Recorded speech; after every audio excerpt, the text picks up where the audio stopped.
لیٹن امریکہ سے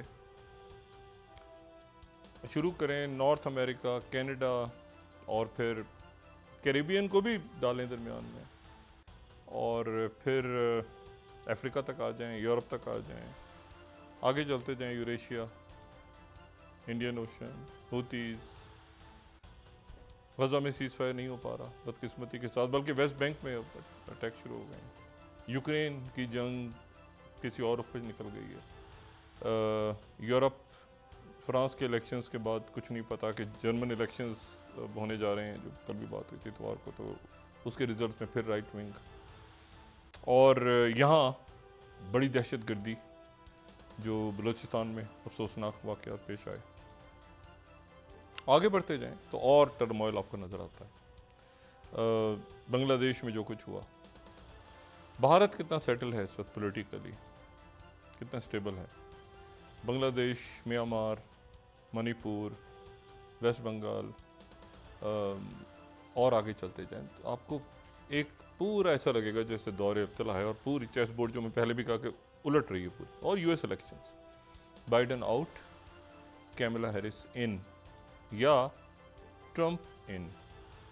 میرے ساتھ موجود ہیں مشاہد حسین سعید صاحب، کسی تعارف کے محتاج نہیں۔ مشاہد صاحب السلام علیکم۔ تھینک یو ویری مچ، السلام علیکم ڈاکٹر صاحب۔ مشاہد صاحب اس پہ تو بعد میں بات کریں گے کہ 9/11 آپ سے جب ملاقات ہوئی، 23 سال اس کی اینیورسری بھی آ رہی ہے، 9/11، اور اتنا بھی میں نے بات کی کہ یونیپولر ورلڈ میں آپ سے ملاقات ہوئی تھی، پھر جو ہے وہ ایک طویل دور گزرا، الیکٹرانک میڈیا سارا ہم نے دیکھا، اتار چڑھاؤ، میڈیا ریولوشن، سارا کچھ۔ اور اس سے پہلے کہ آپ سے ذرا دوسرے اس کو ہم کھولیں اپنا جو بساط بچھائیں پالیٹکس کی گلوبل، سب سے پہلے تو آپ نے جو ابھی سی پیک اس سچویشن میں، یہ سی پیک کا آپ نے جو فورم کی ایک میٹنگ کی ہے جس میں ساری پارٹیز موجود تھیں، سی پیک کیا کس اسٹیج پہ ہے، کیا ہو رہا ہے، یہ بلوچستان اور سی پیک اور یہ سارے کے اوپر آپ کمنٹس نہیں بتاتے؟ ڈاکٹر صاحب اس وقت ہمارے ہاں ایک شدید پولرائزیشن ہے، تقسیم ہے، تصادم ہے، تکرار ہے، سیاسی قوتوں میں ایک دوسرے سے بات کرنے کو تیار نہیں، ایک دوسرے کے پیچھے پڑے ہوئے ہیں۔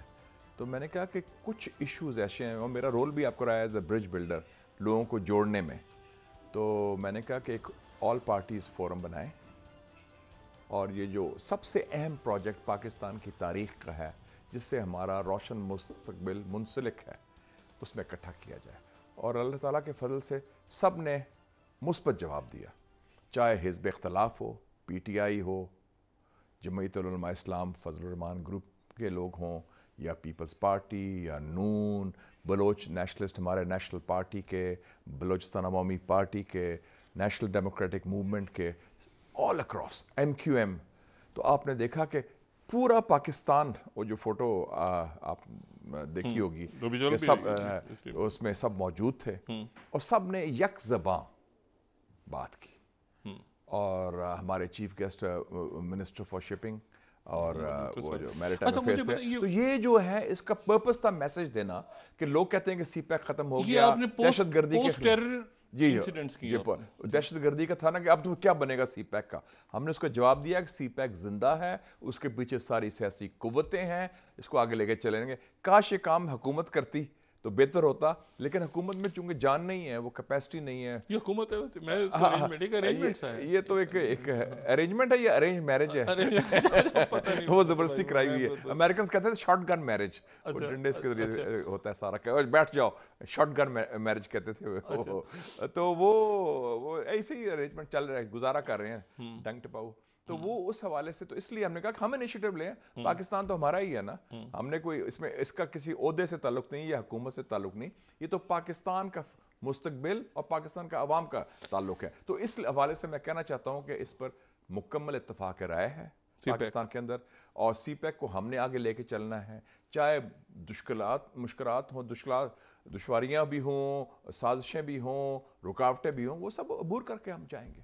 یہ اعتماد ہے، کیونکہ it's about Pakistan and its future, and it's not about any government اور اینی انڈیویجول اور any party, as simple as that. اچھا تو ہم نے شو کر دیا کہ ہم کر سکتے ہیں اور لوگوں میں بھی جان ہے. اور میں بڑا آپ کے فورم کے ضرور شکر گزار ہوں میرے سارے سیاسی دوستوں کا جو اس تشریف لائے اور میری دعوت قبول کی اور مل بیٹھے خوشگوار ماحول میں اور ایک زبان کے ساتھ بات کی.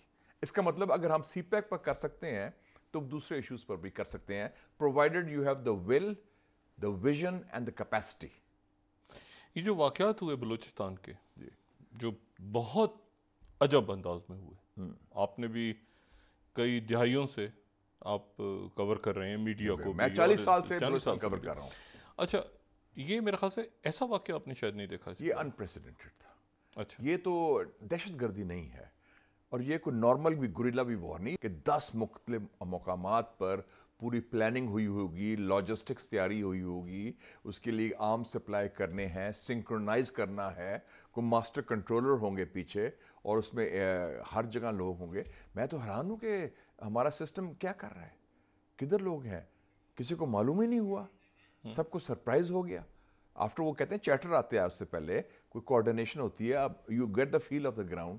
وہ پرانے زمانے میں ہوتا تھا 19ویں صدی میں ریڈ انڈینز امریکہ میں, وہ جو گھوڑے بھاگتے تھے نا, تو یہ وہ منگول میں بھی تھا, وہ اس آواز ان کو آ جاتی تھی کہ گھوڑوں کی آواز آ رہی ہے. ہاں, اور وہ اوپر سے کچھ دھول پرندے اڑتے تھے, سارا تھا کچھ اندیا مل جاتا تھا کچھ ہونے والا ہے. یہ تو کچھ ملا ہی نہیں.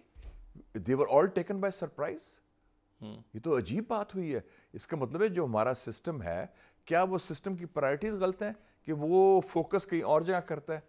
کیا یہ جو رجیم ہے یا ارینجمنٹ ہے, یہ سمجھتے ہیں کہ ان کے جو قیدی نمبر 804 ہے وہ زیادہ بڑا دشمن ہے بنسبت دہشت گردوں کے, کہ فوکس سارا اس طرف ہے, they don't have the big picture.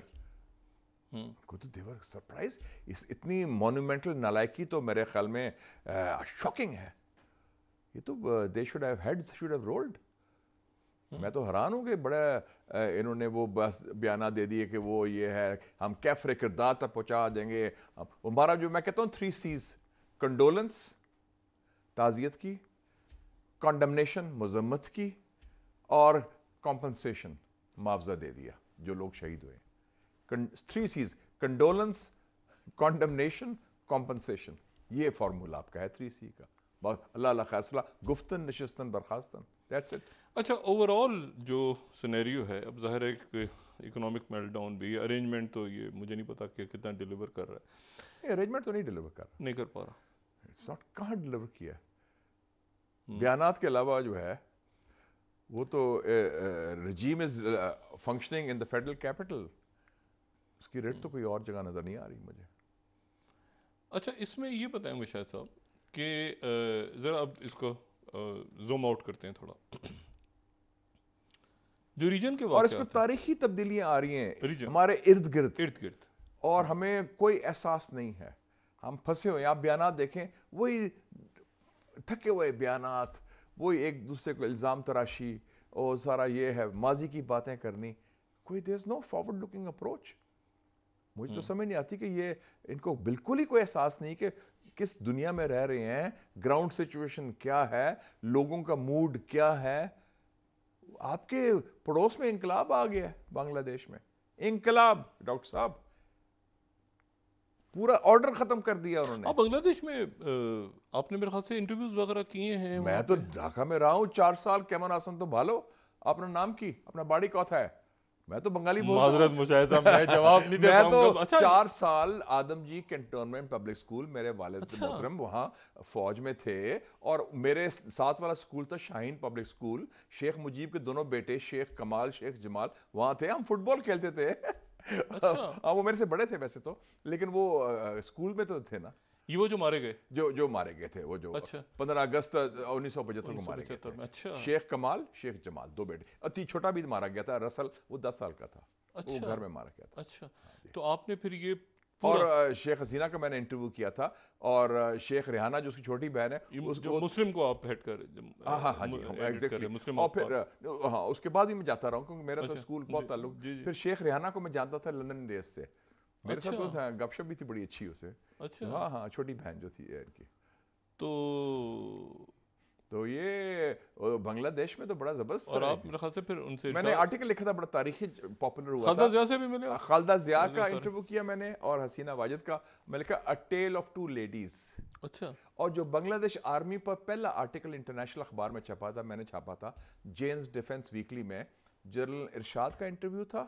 اور اس وقت ان کی جو آئی ایس آئی تھی نا, ڈی ایف آئی کہتے ہیں, ڈائریکٹریٹ فورسز انٹیلیجنس, اس کا چیف تھا جنرل لطیف, اس کا انٹرویو کیا تھا میں نے ڈی ایف آئی. بنگلہ دیش آرمی کیا ہے وہاں سے ذرا شروع کریں نا.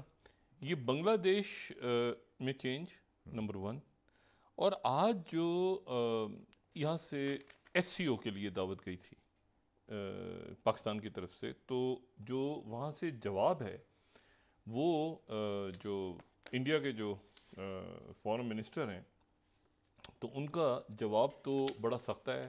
کیا جواب آیا؟ وہ یہ کہتے ہیں کہ the era of uninterrupted dialogue is over. Doctor صاحب کیا بات کرتے ہیں, پہلے بھی تو it was a dialogue of the deaf. Dialogue of the deaf مطلب ڈائلاگ آف دا ڈیف, دو بیروں میں ڈائلاگ ہے نا. جو لوگ دو ڈیف لوگ ہیں, جو ڈیف کا مطلب ہے یعنی پاکستان اور انڈیا کے درمیان ڈائلاگ آف دا ڈیف ہو رہا تھا. ڈائلاگ آف ڈیف تھا کہ وہ ہم جو بات کریں وہ سن نہیں رہے, وہ جو بات کریں ہم سن نہیں رہے. تو دو بیروں میں ڈائلاگ آگے تھا. آگے کون سا ڈائلاگ تھا؟ 10 سالوں سے ڈائلاگ تو ہے ہی نہیں نا. It's a dialogue of the deaf. ہماری طرف سے کوشش ہوتی رہی, وہ مودی جی کو ہم نے پیغام دیا. مودی جی, اچھا ابھی جو گیا تھا, ابھی جو گیا نہیں تو اس میں پرائم منسٹر مودی نہیں کہا تھا, مودی جی تھا. مودی جی کہا تھا. اچھا. ہاں, مودی جی کو مبارکباد دی تھی ہم نے کہ مودی جی الیکشن جیت گئے. حالانکہ الیکشن ہارا ہے وہ, 3 سیٹوں سے ہم الیکشن ہارے. پھر ہماری طرف سے بیان گیا کہ ہم تجارت کے لیے تیار ہیں, انہوں نے جواب بھی دے دیا.